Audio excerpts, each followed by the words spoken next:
Baraza la wataalam la Irani limemtangaza rasmi Mojtaba Khamenei kuwa kiongozi mkuu mpya wa nchi hiyo, akichukua nafasi ya baba yake Ayatollah Ali Khamenei ambaye aliuawa katika mashambulizi yaliyoripotiwa kuhusishwa na Marekani na Israel.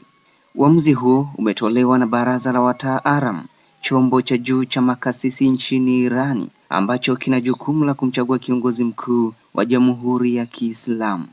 Mojtaba Khamenei mwenye umri wa miaka 56 sasa anakuwa mtu mwenye mamlaka makubwa zaidi katika mfumo wa utawala wa nchi hiyo.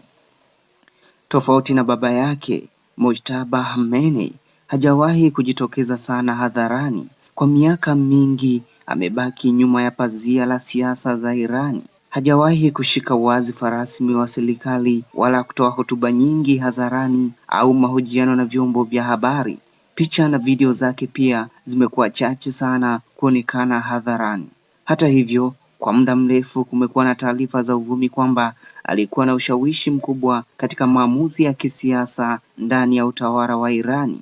Nyenzo za kidiplomasia za Marekani zilizowahi kuchapishwa na WikiLeaks mwishoni mwa miaka ya 2000 zilimtaja Mojtaba kama mtu mwenye nguvu kubwa nyuma ya pazia katika mfumo wa uongozi wa Iran. Kwa mujibu wa nyaraka hizo, baadhi ya maafisa wa kidiplomasia walimuona kama mmoja wa watu wenye uwezo mkubwa na ushawishi mkubwa ndani ya utawala wa nchi hiyo, licha ya kutoshika nafasi rasmi serikalini. Hata hivyo, uteuzi wake umeibua mjadala na maswali kadhaa.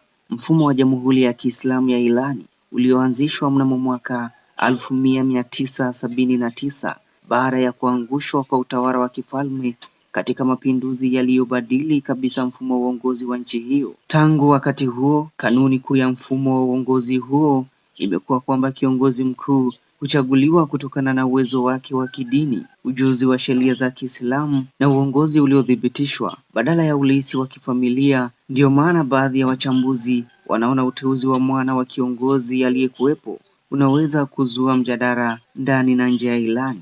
Katika miaka ya hivi karibuni, Ayatollah Ali Khamenei mwenyewe aliwahi kuzungumzia kwa ujumla tu suala la uongozi wa baadaye wa nchi hiyo bila kutaja wazi mrithi wake. Miaka miwili iliyopita, mmoja wa wajumbe wa Baraza la Wataalam alidai kuwa Khamenei aliwahi kupinga wazo la mwanae kuwa mgombea wa uongozi wa baadaye wa nchi hiyo, ingawa kauli hiyo haijawahi kuthibitishwa rasmi na kiongozi huyo kabla ya kifo chake.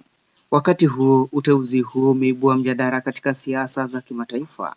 Rais wa Marekani Donald Trump amekuwa akitoa kauli kali kuhusu mchakato wa kumpata kiongozi mpya wa Iran.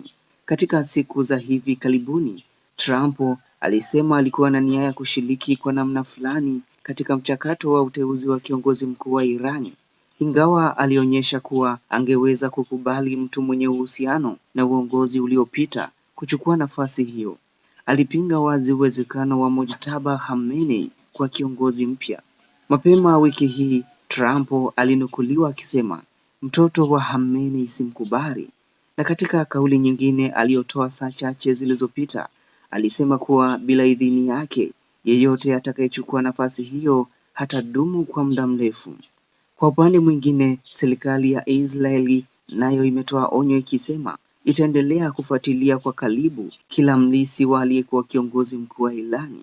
Wakati huo, jeshi la walinzi wa mapinduzi ya Kiislamu linalojulikana kama Islamic Revolutionary Guard Corps au IRGC limetoa tamko la kumuunga kiongozi mpya. Katika taarifa yake, jeshi hilo limesema linaahidi kuheshimu, kutii na kujitolea kikamilifu kwa kiongozi mpya wa Iran, likisisitiza kuwa wanachama wake wako tayari kutekeleza maagizo yote ya kiongozi mkuu kwa uaminifu na utii mkubwa.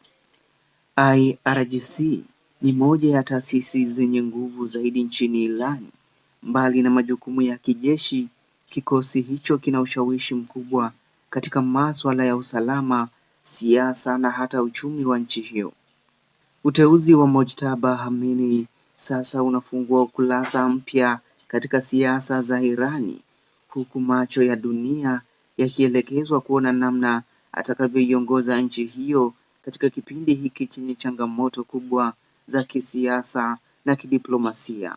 Mpaka hapa napofikia tamati, ni kusihi endelea kusalia nasi kupitia Koplo Media. Vilevile kama ni mara yako ya kwanza kuambatana nasi, basi ni kuombe subscribe ili usikose taarifa yote mpya.